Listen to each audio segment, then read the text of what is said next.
Hey everybody, welcome back to Rad 2.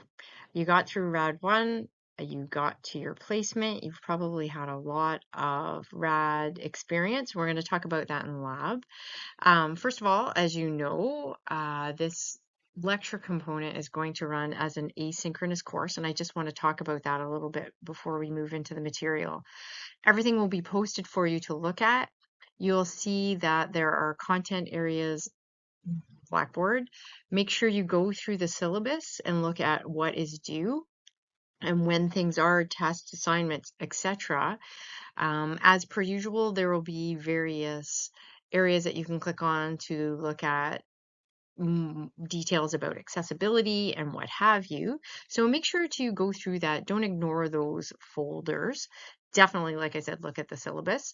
We'll be using the same textbook that we used before, so there's no need to get another textbook to use. And I've referenced textbook pages for you to continue with for each section. The other good news is, even though it is an asynchronous course, I'll be seeing you because I will be seeing you in lab. So anything that you may have questions about, you can email me, but you can certainly just talk to me in your lab. And as usual, your labs and your lectures are going to hopefully line up so that you can actually have the material. And then if you have any questions, you can hopefully learn about it in the lab and we can discuss anything that you have. So don't ever feel like you're drowning or unsupported. So when you get into the actual Blackboard section, if you're here, you've already discovered each week is set up such that you will see there's a little introduction, there's a little what you're going to learn that week, and then all your content areas. I've provided a lot of things for you like H5P games, videos to watch. There will be the PowerPoint.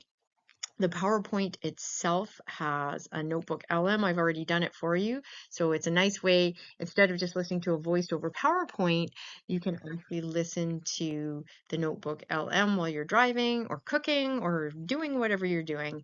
And it's a nice synthesis of the topic that I cover that week as well. And then there's some questions that you can attempt. I will always have nice reminders for you when tests are coming, when you have various lab things. Again, I'll be reminding you in class as well so that you have all of that available to you. I won't go over all of that in the syllabus right away. I may actually do a voiceover of that separately, or you know what, chances are I'm just going to do it when we have the lab so that you're clear of what things look like. Okay, so let's move on to this week's content. You were introduced to hands-free X-ray techniques a little bit last year. That is the ultimate goal. Whenever possible, you want to try to do hands-free or as close to hands-free as possible. Hopefully, and I'm going to ask you this in lab, I'm going to ask about your experience when you were in your placements. In the past, most people did at least 50% hands-free or whenever they could. Some clinics were like 100% hands-free. Sadly, I've had a few students who are like, we didn't do hands-free at all. But that is the ultimate goal. So you can go to Hands-Free X-Ray website on Facebook. You can sign up. Once you sign up, you'll have a raft of content there. Hands-free, maybe you're lucky enough that your clinic did hands-free training. They'll go around and train people. You did get to watch that hands-free video, which I posted in the content area again as a review, and it gives you a nice overview of how to attempt to do various techniques. In lab, we'll be going over some of the more common ones. So, do you guys remember what ELERA is? ELERA is a really, really important topic. So, in case you forgot, ELERA means as low as reasonably achievable. That is what we're always aiming for. Maybe we can't do hands-free 100%, but we're going to do as much as we can so that your exposure to radiation, and even your patient's exposure to radiation, but mostly you will have the lowest potential exposure possible. This is your careers. Most of you are fairly young. You're going to be taking a lot of x-rays. So you do not want to be accruing radiation over time that's higher than you need to, because by the end of your careers, you're already going to accrue some of it. So you want to actually be safe in your practices and not try to just manhandle a patient down because it's the quickest way to achieve your radiograph. Remember, I talked about this last year. You can have a 75% reduction in your radiation exposure if you step back 1 meter from the primary x-ray beam. And we're going to be practicing this in lab. You're going to have the opportunity on a live dog and a live cat, and you're going to be amazed if you've never seen it done, that most of the time with proper sandbags and straps, you can take a hands-free x-ray. But maybe you can't 100%. Sometimes I've worked with dogs where I need to be there at their head, but at the very last second, step back. And just stepping back that 1 meter reduces my exposure to radiation by 75%. Most canine and feline thorax and abdomen radiographs can be accomplished hands-free without sedation. You're using sandbags, using V-troughs, using all kinds of things, we can actually usually get that done, right? Orthopedic radiographs, on the other hand, to get a really good diagnostic because we're stretching and pulling, and often they have something underlying like a fracture or soreness or osteoarthritis. They're going to require heavy sedation and sometimes even a general anesthetic. So you're not going to be successful there. But if you have a general anesthetic, you can set up your x-ray, and we're going to teach you a really cool pelvis taping method, and you're going to step back. So you're going to actually be hands-free again. So we kind of talked about this. You had to do a little assignment on this. See if you can remember some of these. What are these positioning aids and how do they work? What else did you learn? Hopefully when you look at the PowerPoint before you hear me speaking, you pause and you think about this, but let's move on. So what are the supplies that make you successful? Cats and small dogs, we can use those Velcro straps. Right? We have different sizes. Those Velcro straps, usually there's a strip underneath the table, and that strap will allow you to go around their limbs and stretch them out so they don't get in the way. You can use tape to tape down areas. We're going to use tape when we do pelvis rads, but you can use tape maybe to get a tail out of the way or to separate toes. You can use Velcro for the carpus and tarsus of cats. Sandbags, different size sandbags. They have to be soft and pliable. Remember that you actually have to take those sandbags and actually, we're going to show you have to take out some of the sand in the middle because our aim is not to immobilize a patient by strangling them and making them have no oxygen. So we just want them to have that feeling that something's holding them. It's amazing just having that weight will get them to pause. Towels are great, especially with cats. Wrap them in a towel, put a sandbag over the towel edge, and they're like, oh, I guess I'm stuck. Scruffers. Scruffers are those contentious things. So scruffers, cats only, because dogs don't have a scruff reflex. You have to be careful because sometimes scruffers just make cats angry. V-troughs. V-troughs are amazing because we can support our patients, especially for our VDs where we don't want them to tip over. Make sure it's padded for patient's comfort. Large dogs, we're going to use elastic Velcro straps. Medium and large sandbags, you might need up to 4, and V-troughs. The number one tool for success when it comes to hands-free, though, is preparation. Because you have a patient that's not going to be patient forever, you don't want to be grabbing all your supplies when they're on the table. Because they're not sedated or under general anesthetic, you want to make sure you've got all your PPE on, all your settings in your computer, all the settings into the x-ray machine or whatever you're using to take your x-ray. And the very last thing you do is get your patient and sandbag them to the table and what have you. You don't want to be putting them on the sandbags on the table and then being like, oh, here's my settings. Oh, I have to put on my gown and my gloves. So make sure you have all of that done beforehand. Be prepared. And it's always nice to have sort of a dim, quiet room so we don't ramp up our patients. Here's some examples. So you can see there's a dog in the sandbag there with the V-trough for a VD. Right? There's some straps. And then you have a cat. The classic example, you could do a thorax thorax, or you could do an abdomen, depending where you put your sandbags. But having that towel makes it so that you can't move, and the sandbag isn't on the cat and the back, it's just holding that towel together. And you're usually pretty successful. So lateral radiographs, we're going to go over this in lab, but cats and small dogs, you can use a towel on the table, long edges towards you, have the sandbag straps and scruffer if you choose to use it, which we don't usually, but it's an option. Wrap a bit of vet wrap around the carpus and thorax or tarsus for the abdomen of the cat, just to make sure that when you use the Velcro, you're not hurting them, or if you're using tape. Attach the straps to the front limb for the thoracic view, or hind limb, the abdominal view. Cast the scruffer if you're going to use it.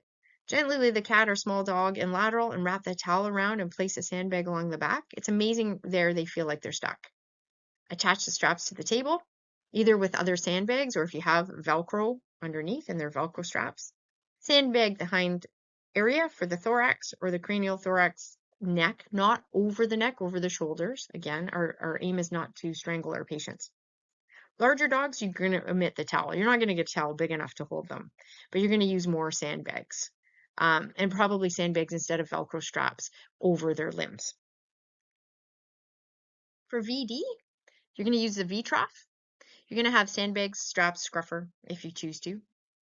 Have them close by and have more than you need, right? You may not use them all, but if you have them on the table, then you can grab them quickly. You're going to wrap a small amount of vet wrap around the carpus for the thorax or tarsus abdomen of the cat. Attach the straps to the front limbs for the thorax or hind limbs, abdomen. I'm going to omit the testing the scruffer. Gently lay the cat or small dog in the V trough. Use sandbags to temporarily keep them in position, right? You can lay those sandbags over them. And if you have an animal that you don't have a V trough quite the right size, you can put sandbags on the side too to keep them upright. Attach straps to the table. Sandbag the hind area for the thorax, the cranial thorax or neck for the abdomen, and use sandbags over the scruffer if you're using it. Larger dogs, omit the towel and use, again, those sandbags instead of Velcro straps. So if you're like, I can't visualize this, go back to that video.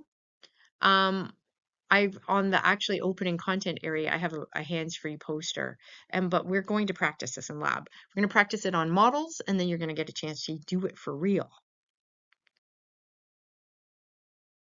Oh my goodness. Do you remember this? This is the beginning of last semester, Rad 1. Right? We have a pass-through box of exposed and unexposed film. We have a film viewing box, and we have chemicals. So we did a little foray into radiography with film. I called it art class. But partway through the semester, halfway through, we switched to digital. Now, we're only going to do digital 100% in this Rad 2, except for we're going to have one little foray into dental radiography. You're going to do one film with a little chairside dental processing kit, and that'll be it. So if you look at the following picture and ask yourself, what does each component replace? Think back to when we did film. So you had a cassette with film in it. You'd expose it, you put it through the pass-through box, and then you put it through the X-ray processor, right, which had chemicals in it. And then you looked at it on the view box. We're skipping a lot of that content when we're going to digital radiography. So what does the receptor replace? What does the image processor replace? So I asked you to just pause and think about that. And here's your answer. So the film, which we were using in the cassette, is the image receptor. And there's various kinds of image receptors, depending on whether you're using full digital or if you're using like a CR system. The label, remember how you used to write those pesky labels and then you had to put them in the imprinter? Now we have a patient information system that we put right into the computer and we can emblazon them. And then we can use the annotation tool right on the PACS system. And the PACS system would let us put anything that we might have missed. The developer is the image processor. It's a computer, right? The view box is our computer display, and we can alter our images. The physical file, instead of storing film, I used to store my film in an envelope, and then we had to categorize it. It's now storage. It's either a hard disk or it's in the cloud or on the desktop. The courier, we used to, back in the day when we had to do, say, hip rads, we had to do pelvis rad certification, have to get really good hip radiographs. And then we had to fill out forms, and then we had to send them in an envelope by courier for the referral person to certify those hips. Now we can just send it through email. So you guys are lucky, lucky, lucky. So if we were to throw traditional film and digital film into a cage match and we had a boxing match, traditional versus digital, there's no hands down who's winning, right?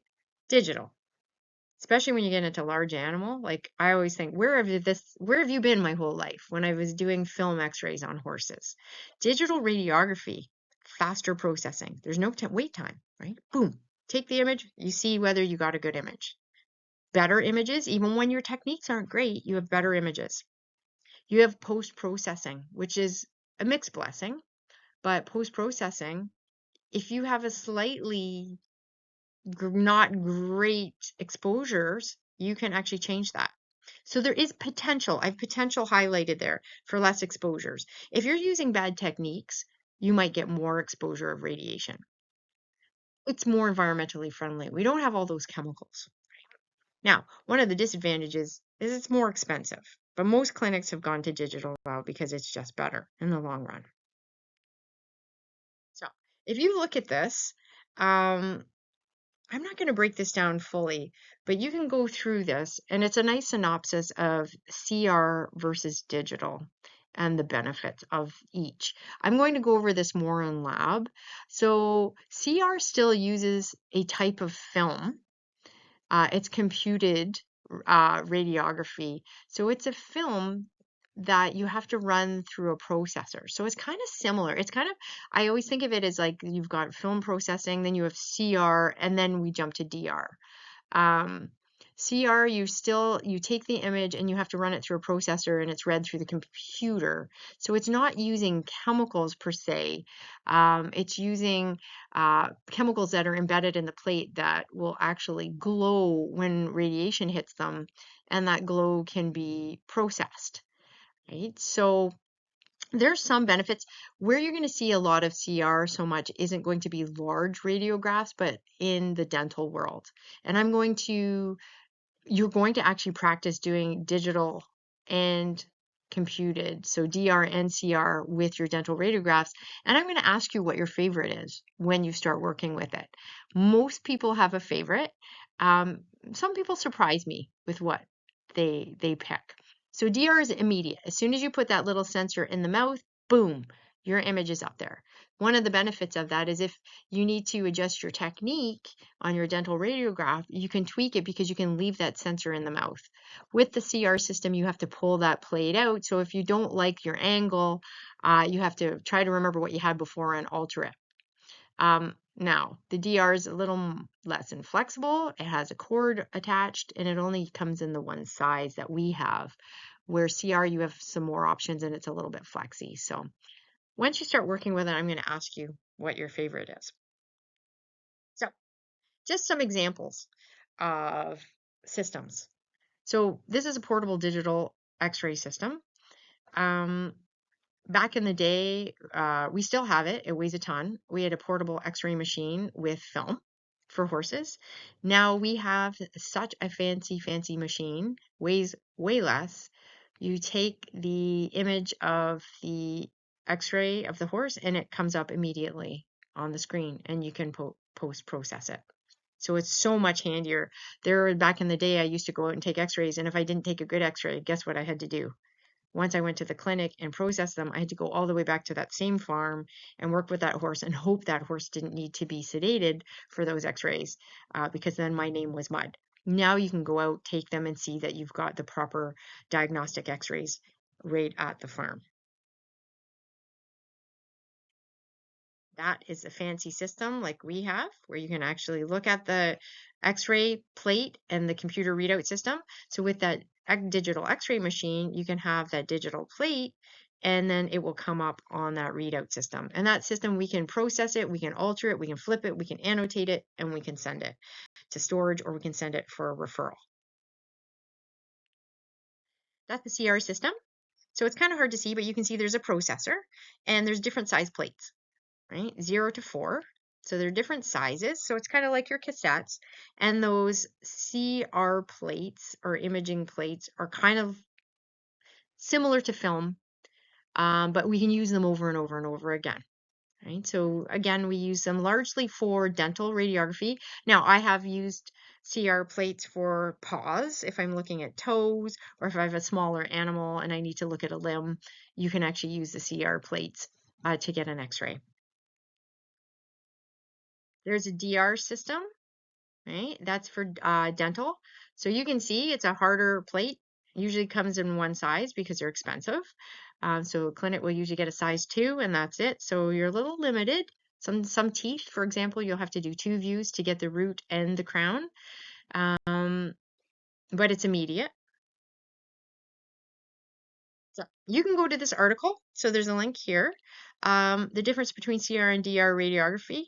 Read the article and make an opinion. What do you think appeals to you more? And then once we start using it, you're going to see which one you prefer. Sadly, your clinic gets what your clinic gets. Unless you're in a clinic that's starting up and you get to have your 2 cents, you're probably going to have to work with whatever system they have. Now, one of the things that can be a problem with CR systems is we can get fogging.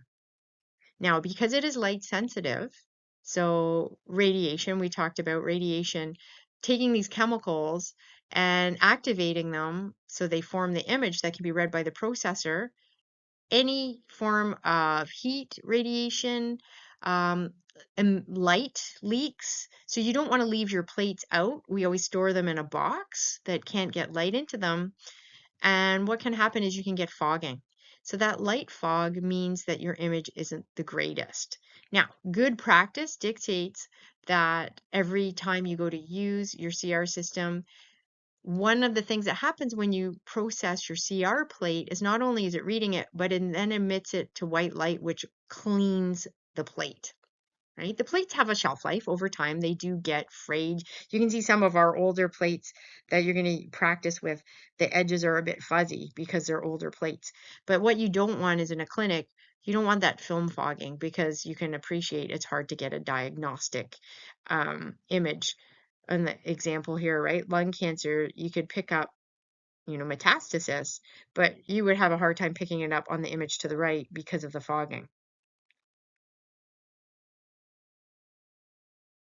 So traditional radiography, right? Remember, oh, your favorite when you had to, is it too light, too dark game? Overexposure, too dark. Remember we talked about burnt toast. If you burn through it. Underexposure, it's too light. It's bread. It's not toast. So remember you had to learn about adjusting KVP to change your contrast. So adjusting that up or down, depending on whether your contrast is there. If density was an issue, then you adjusted your MAS. Digital radiography, the beauty is overexposure usually appears ideal, but it might be a bit light around the edges or you might have a gray background. Or if you significantly overexpose, you might burn out the anatomy, like the tail will disappear, right? Or you might see tiles or rectangles in the background, which is actually the equipment you're viewing. If it's underexposed, you get what we call a noisy image. It's grainy, it's gray, it's stipply. It's kind of like if you're looking at the dim light, you get that stipply background. Now, traditional radiography, you get what you get, right? If it's too dark, if it's or it's underexposed, that's what it is. So you have to take a new image. If you have digital radiography, you have the benefit of using the tools to leveling.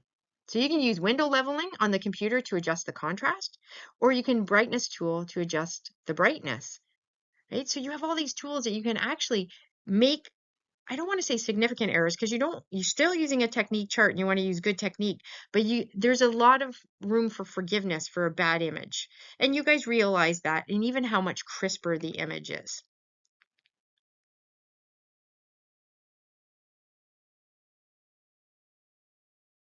So the DR system tends to use lower MAS and higher KVP. Post-processing can be up to 20% under or over exposed and still provide a diagnostic image, right? Where in the past, if you use film, if you have 20%, under or over, it may mean you having to go back in that x-ray suite and taking another x-ray. Now, there is a risk of overexposure to radiography of the user and the patient when using digital, because people tend to snap them off quickly because digital is really easy to do, right? There's less setup, it's almost immediate. So people will be like, oh, that's not a great x-ray, and just shoot one off again. Shoot one off again. Just because it's quick and convenient doesn't mean you use bad technique. You still measure, you still use a technique chart, and you still want to follow ALARA rules, right? As low as reasonably achievable. This does not forgive what we call creep, right? Dose creep, because you just keep taking x-rays because it's easy.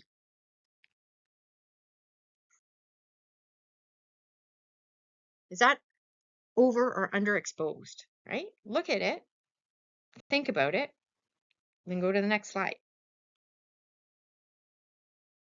It's under, it's grainy, right? It looks granular, everything looks fuzzy. So that's very similar. What about this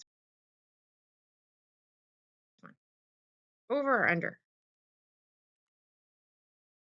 Over.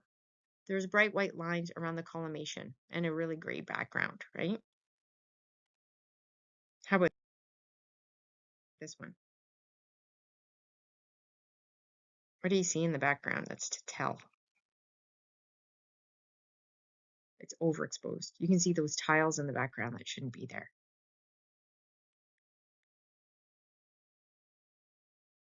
That one, burnt out anatomy. Look at that. Burned it out. We don't even see parts of the anatomy because we've actually overexposed it too much. So just because you can change it, you don't want to have burnout anatomy, because that means you're using too much radiation and you're being exposed to that radiation. Right? So the window leveling tool post-processing allows you to adjust contrast, brightness. Well, it's in the name, adjust brightness. Zoom, you can enlarge an image or magnify it. We're going to start playing with our tools this year. That there's so many cool tools on there. You can expand things. There's a measuring tool. We're going to start playing with heart scoring, Norberg angles, distraction indexes, right? There's an annotation tool. You've already played with that for making annotations. You can invert your image. You can get a negative image. And then you can always revert back to your raw image after you've played with it. And you can easily email copies to a referral or to another vet. Images need to be backed up, and you've already started playing with that a little bit.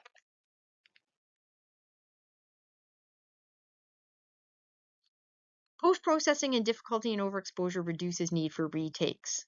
However, I talked about that dose creep. Post-processing ability leads sometimes to the tendency to stray away from good technique charts.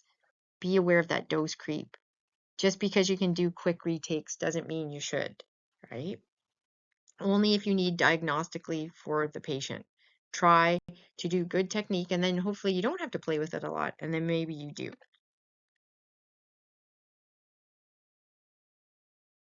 Right? There's some burned out anatomy. You can see the tail's missing completely. You can resolve that with post-processing, right? But, okay, so you didn't have to take another image, but what did you do? It was diagnostic. You didn't have to do a repeat, but you used way too much radiation, right? You didn't need that much the first time. Make sure you use ALARA, make note of the settings, try to use lower settings in similar future radiographs. All right, guys, that's it for this week's content. Please go through all the learning materials and go from there. Have a great week. We'll see you in lab.